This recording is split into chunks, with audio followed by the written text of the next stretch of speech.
আজ বাংলাদেশে যে যে জায়গায় আছেন, অনেকে উপরের অর্ডার শুনে নিচের মানুষদের উপরে জুলুম অত্যাচার করে।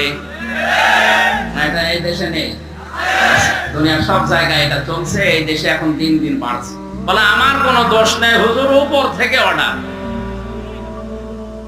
এই যে উপরের থেকে অর্ডার, এই কথা আপনি যতই বলেন না কেন, আপনার নিজের এই কাজের জন্য আপনি নিজেই দায়ী। হ্যাঁ, উপরে যিনি অর্ডার দিয়েছিলেন অন্যায় করার জন্য, এই অন্যায়ের জন্য সে দায়ী হবে, তার জন্য সে আলাদা বিষয়। কিন্তু এই কাজ করার জন্য যে গুনাহ হয়েছে, এটার জন্য আপনি দায়ী। কোরআনে কারিমে সূরা শূরা 42 নম্বর আয়াতটা আমার কাছে সবচাইতে ভয়ঙ্কর মনে হয়। ইন্নামাস সাবিলু আলাল্লাযীনা ইয়াযলিমুনান নাস ওয়া ইয়াবগুন